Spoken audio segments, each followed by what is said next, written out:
Hi, my name's Julie Weir and you're watching Key Playback.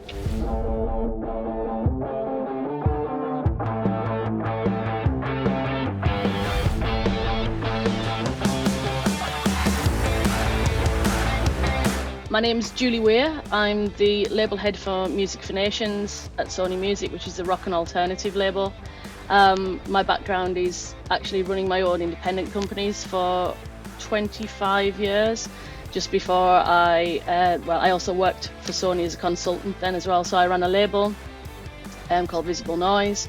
I worked for a company called Cacophonous, which is a black metal label. I ran a publishing company, a management company, and I also worked in sync and events as well. So I've pretty much done most things that you could imagine in the music industry, really.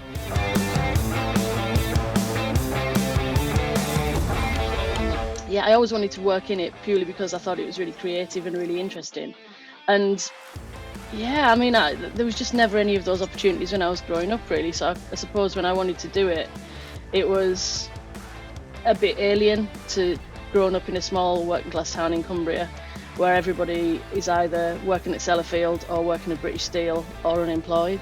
Or when you're a girl of 16 at that point, everybody expects you to be a doctor's receptionist or a secretary or, I don't know, social worker was the one that I was trying to be pushed into. But where I'm from, I don't really think I would have had the mettle to do that because it would be quite challenging.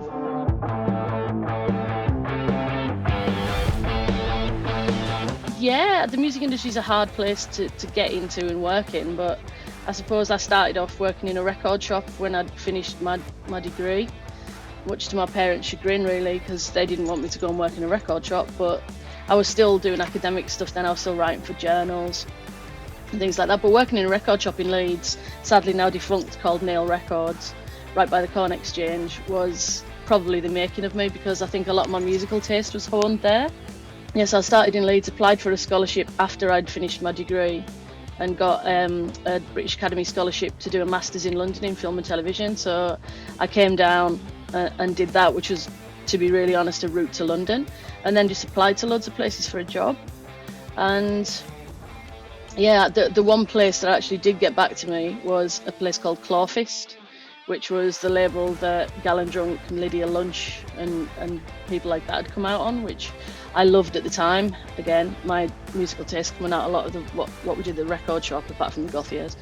And yeah, I went in there, went in as merch manager, then graduated to label manager, working with Cacophonous. And then after I'd been there quite a while, my boss at the time had said, look, you're clearly not happy with the music that you're doing, which was black metal, and that's quite challenging, especially being female, because it's a very, very blokey Scandinavian genre, for those of you who aren't familiar with it. But nice people all round, a few challenges, but mainly nice people.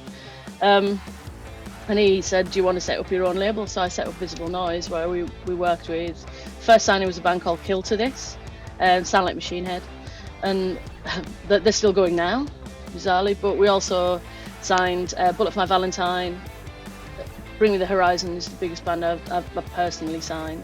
I worked with a lot of younger breaking artists, because I thought at the time nobody was really given the credence that people needed to UK bands. So I started working with UK bands specifically to encourage them and nurture them. So I just really love the UK music scene, and I think that there hasn't been enough champions, because bands come in from the States, and yeah, the UK scene was quite small at the time. But then I had a really big leaning towards Welsh artists, because the Welsh scene's really, really accommodating. And now, obviously, I'm signing artists for Sony, so keep an eye out for some of the artists that are coming through Music for Nations, namely Witch Fever and Hot Milk, our new signings.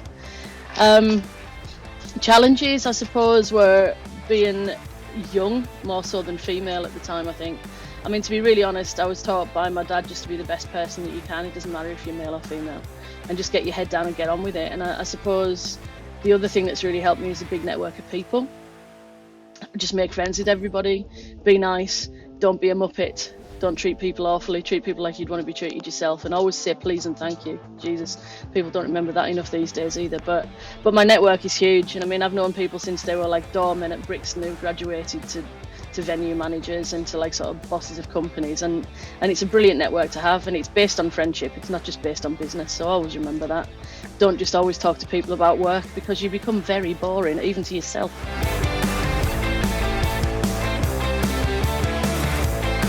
Because I think everyone deserves a leg up. No one gave me a leg up when I was a kid, and there was nothing like this then. And I think I've just got it through a mixture of luck, hard work, and sheer bloody mindedness. Because I think if I was doing it now, I think it would be a very, very different scenario.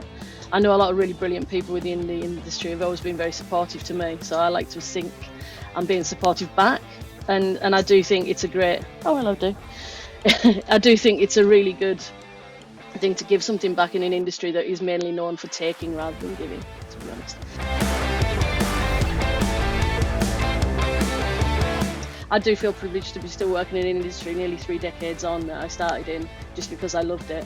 I don't think there's been one specific moment. I think getting albums high in the chart is really good, although that doesn't really matter to me that much these days. I mean, it matters financially to the company I work for, but for me, it's just seeing the artist growing and seeing successes come through, and seeing, actually, one thing I do really like is when people press their album to vinyl for the very first time and they get it in their hands and are able to open it up and look at what they've created. I really do like that.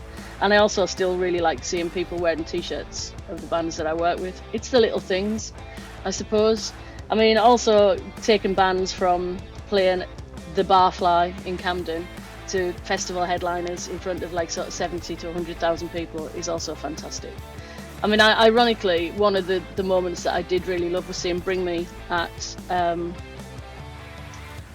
O2 in London, the O2 Arena. And at this point, I wasn't working with them, and there had been some challenges there as well. But I worked with them for the first 4 records, and the records then on from That's the Spirit, I signed over to Sony, and just seeing them on stage with the actual production and everything behind them, and seeing them at All Points East as well, and seeing all the family, like mums and dads and stuff, who we still speak to, was absolutely fantastic. Because I did tell them in the Holiday Inn in Camden, when I was about to sign them, that this is going to be one of the biggest bands on the planet, purely because of the attitude of Ollie and the support that came from the families they're in. So it's nice to be right sometimes. It doesn't happen very often.